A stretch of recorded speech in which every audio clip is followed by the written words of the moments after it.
जीवन में हम कई लोगों से मिलते हैं, कई लोगों से वार्तालाप होती, कई लोग प्रसन्न प्रतीत होते हैं तो कई लोग चिंतित प्रतीत होते हैं।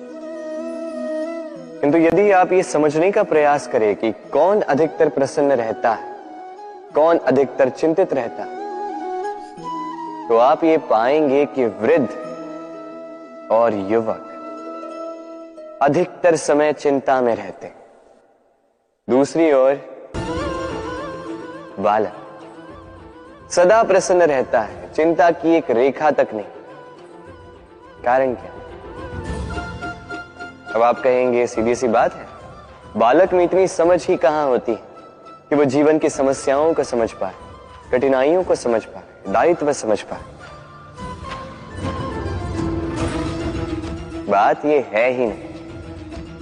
वृद्ध के विषय में यदि हम बात करें तो वृद्ध अपनी बीते हुए समय के विषय में सोच सोच के दुखी हो जाता है। युवक अपने भविष्य के विषय में सोच सोच के चिंता में रहता है आज। किंतु बालक केवल वर्तमान में जीता है और इसीलिए प्रसन्न रहता है।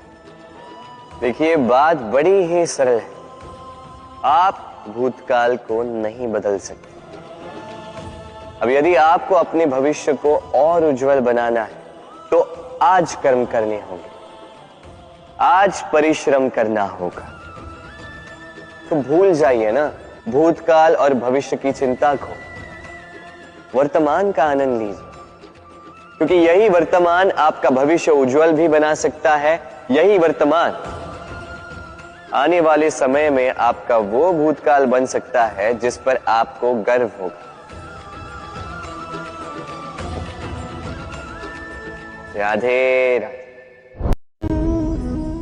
मेरे दाऊ मुझसे कई बार कहते हैं, कान्हा तुम तो स्वयं नारायण हो, चुटकी बजाते ही यूं ही सब कुछ ठीक क्यों नहीं कर देते?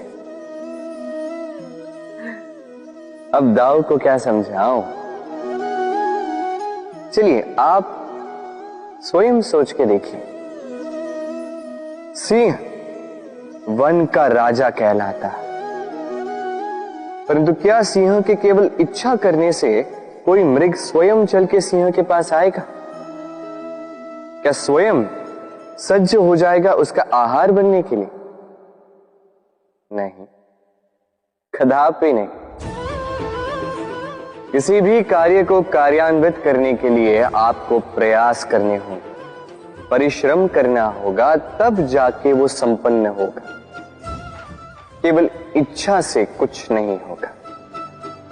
इच्छा से बनते हैं स्वप्न, और उन्हें साकार करने के लिए भी आपको परिश्रम तो करने होंगे। मान लीजिए आपने इच्छा की खाने की, और किसी दानी ने आके आपके समक्ष भोजन रख भी दिया, तब भी उसे खाने का श्रम आप ही को करना होगा।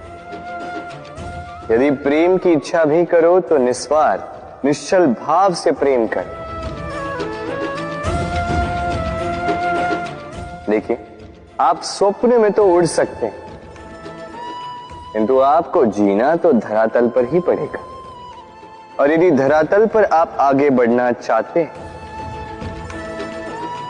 तो धरती को पैरों से पीछे ढकेलना ही पड़ेगा। राधे राधे। कस्तूरी उसे धारण करने वाले मृग की नाभि में होती, किंतु वो मृग उस कस्तूरी की सुगंध को लेकर उसे पाने के लिए यहां वहां भटकता फिरता। वो मृग उस कस्तूरी को पा अवश्य सकता है यदि वो स्वयं के भीतर झांक के देखे। अब देखिए ना, सुर बांसुरी के भीतर ही होते हैं, बस आवश्यकता है तो उसे खोजने के प्रयास की, अविरत चेष्टा। ठीक इसी प्रकार होती है हमारी शक्ति जो हमारे भीतर छिपी। सोचिए, जब परमात्मा स्वयं हमारे भीतर है तो हम उन्हें बाहर क्यों ढूंढें? हम स्वयं के भीतर तब झांकते हैं जब दूसरों से सहायता की अपेक्षा ही समाप्त हो जाती। तो जीवन में किसी की सहायता के लिए आस लगाए मत बैठिएगा, स्वयं अपना सहायक बने। रणभूमि में आपको अच्छा सारथी मिल सकता है, किंतु जीवन की इस यात्रा में आप ही को आपका सारथी बनना होगा। राधे राधे। राधा के साथ जब मैंने पुष्पों की होली खेली थी तो आनंद कुछ और ही था। पुष्प यानी फूल उन पर बरसाए जाते हैं जो विजयी होकर लौटते हैं, जिनके कदम शुभ होते हैं, जो पावन होते हैं। अब जो प्रेमी अपनी प्रेमी का हृदय जीत ले, उससे बड़ा बलि कौन? जो अपने आगमन से हमारे जीवन की धारा बदल डाले, उससे अधिक शुभ कौन? अब जो आकर हमारी मन की पीड़ाओं को निकाल कर उसमें प्रेम के रंग भर दे, तो उससे अधिक पावन कौन? तो हर वो व्यक्ति जो आपके लिए प्रिय है, जिनसे आप प्रेम करते हैं, फिर चाहे वो आपकी मां, बाबा, मित्र, भाई बहन, गुरु, उन पर पुष्प वर्षा ना केवल आपको हर्षाए बल्कि उनके मन को भी उल्लासित कर दे। क्योंकि रंग के साथ जब सुगंध मिल जाए तो आनंद 2 गुना नहीं 100 गुना हो जाता है। राधे राधे। इस फल को देख रहे हैं आप? सब जानते हैं कि इस फल से निकला बीज एक नए वृक्ष को जन्म देगा। जो नया वृक्ष इसी प्रकार के फलों को जन्म देगा। परंतु क्या कभी आपने ये सोचा, फल और बीज का संबंध इतना गहरा है,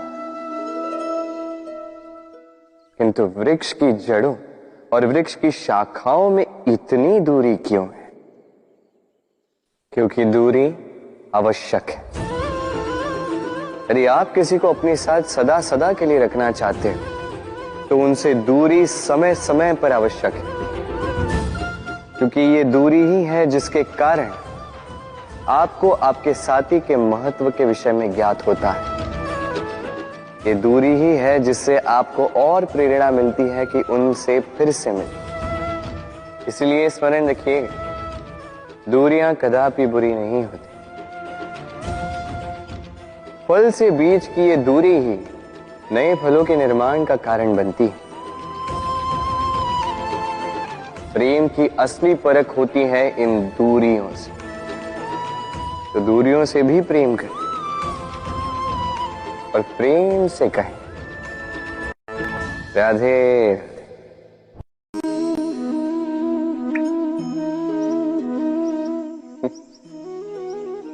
आकाश की वर्षा से गिरी बूंदें बड़ी ही शीतल, मीठी और पवित्र होती, किंतु सबका भाग्य भिन्न भिन्न होता है। अब देखिए, यदि कोई बूंद केले के पत्ते पे गिर जाए तो ओस बनकर ठहर जाती, प्रकृति की सुंदरता बढ़ाती, जीवों की प्यास बुझाती। यदि कोई बूंद सीप में गिर जाए तो मोती बन जाती, और यदि कोई बूंद सर्प के मुख में गिरे तो विष बन जाती। अब सबकी उत्पत्ति एक है किंतु गुण भिन्न भिन्न है। क्यों? कारण क्या है इसका? कारण है संगति। संगति का प्रभाव बड़ा ही भीषण होता है। चाहे तो आपको आकाश में बिठा दे, चाहे तो आपको पाताल में धंसा दे। अब वर्षा की बूंदें तो ये चयन नहीं कर पाती कि इनकी संगति क्या होगी, उनका भाग्य क्या होगा। किंतु हम तो मनुष्य, हम तो अपनी संगति चुन सकते। तो सोच विचार करके संगति चुनिएगा। ये चयन आपका होगा और इसका परिणाम भी आप ही को भुगतना होगा। राधे राधे। सर, ये शब्द सुनते ही मन में एक आकार प्रकट हो जाता, एक विष से भरे फुंकारते हुए भयानक से जीव का। यदि ये सर्प किसी के घर पे मिल जाए तो कोलाहल मच जाता, लोग सुरक्षा का प्रबंध करते हैं, भीड़ इकट्ठा हो जाती है उस सर्प के प्राण लेने के लिए। किंतु यदि वही सर्प किसी मंदिर में पाया जाए तो क्या होता? लोग उस सर्प के समक्ष अपना शीश झुकाते हैं, प्रार्थना करते हैं, हाथ जोड़ते हैं, दूध पिलाते हैं,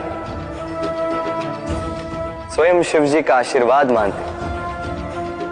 अब इस विषय में आपके क्या विचार हैं? सोचिए, मनुष्य भी वही था, सर्प भी वही था, फिर परिस्थितियों में इतना अंतर क्यों? कहीं कोई सर्प के प्राण ले रहा है तो कहीं उसी सर्प की पूजा कर रहा है। अंतर का कारण है संगति और स्थान। जब वो सर्प शिवजी की संगति में था, मंदिर के पवित्र वातावरण में था, तब वो हमारे लिए देवतुल्य हो गया, अन्यथा तो वो हमारे लिए शत्रु ही था, है ना? तो अपने जीवन में संगति और स्थान का चयन सोच समझ कर कीजिएगा, क्योंकि ये संसार आपके व्यक्तित्व का ज्ञान आपके संगति से ही करता है। और हां, यहां बात धनी या निर्धन की नहीं है, यहां बात है संस्कारी और सदाचारी के साथ की। सदाचारी का साथ सदैव सम्मान का कारण बनता है। राधे राधे। संसार में ज्ञानी कौन है? वो जो वेदों का अर्थ समझता है, या वो जिसने जन्म और मृत्यु का रहस्य ज्ञात कर लिया, या वो जो 64 कलाओं में निपुण? नहीं, संसार में ज्ञानी वो जो केवल एक अंतर समझता है, अंतर मान लेने का और ठान लेने का। शब्द बड़े ही सरल हैं, किंतु यदि ध्यान से सोचोगे तो इसका अर्थ बड़ा ही महत्वपूर्ण है। आइए समझाता। यदि मान लो तो हार, किंतु यदि ठान लो तो जीत। यदि मान लो तो कोई अपना है, किंतु यदि ठान लो तो वो शत्रु। मान लो तो भगवान है, यदि ठान लो तो वो केवल एक पत्थर। बस इस अंतर को समझ लीजिए, संसार की हर वस्तु आपके समक्ष होगी। राधे राधे। दृष्टि प्रकृति द्वारा दी गई मनुष्य को सबसे बड़ी भेंट। वो दृष्टि जिसके कारण मनुष्य इस संसार को देख पाता है, अपने मार्ग को देख पाता है। किंतु संसार में दृष्टि पाकर भी सभी महान नहीं बन जाते, प्रसन्न नहीं हो पाते। प्रसन्न केवल वो होते हैं जिनका दृष्टिकोण शुभ होता है। अब जो गुलाब में कांटे ढूंढते हैं, वो अवश्य ही अपने हाथों को उन कांटों से घायल कर जाते हैं, क्योंकि उनकी दृष्टि केवल कांटों तक ही सीमित रहती है। किंतु सुगंधी बनाने वाले पंखुड़ियों को तो ढूंढ ही लेते हैं। क्यों? अब देखिए ना, जो अंधकार में प्रकाश पाना चाहते हैं, उन्हें दीपक भी सूर्य की भांति लगे। किंतु जो कमियां निकालना चाहते हैं, उन्हें दीपक के तल में भी अंधकार छिपा मिले। जो प्रेम पाना चाहते हैं वो परायों में भी स्नेह ढूंढ ही लेंगे, अन्यथा किसी को पाकर भी उनसे अनजान रहने वालों की कमी नहीं। दृष्टि हमें दिखाती है, किंतु दृष्टिकोण हमें वो दिखाता है जो हम देखना चाहते हैं। जो आपकी सोच होगी वही सच बनकर आपके समक्ष आएगा। इसलिए आपके विचार शुभ रखिए और प्रेम से कहिए, राधे राधे। मेरे सामने है गैया का दिया गया दूध जो 2 दिन तक टिकता है। यदि इस दूध को गर्म करके जमाया जाए तो बनता है दही जो 3-4 दिन तक टिकता है। यदि इस दही को मथोगे तो बनता है माखन जो सप्ताह तक चलता है। और यदि इस माखन को ताप दिया जाए तो बनता है घी जो वर्षों तक खराब नहीं होता। अर्थ समझे? ताप और मंथन। जितना परीक्षाओं की कसौटी पर खरे उतरोगे, जितना कठिनाइयों का ताप सहोगे, जितना मंथन की चुनौतियां सहोगे, उतना ही यश, बल और सामर्थ्य बढ़ेगा। तो कर्म करो, कठिनाइयों का सामना करो और मंथन से मन को शुद्ध रखो। मन प्रसन्न होकर बोलेगा, राधे राधे।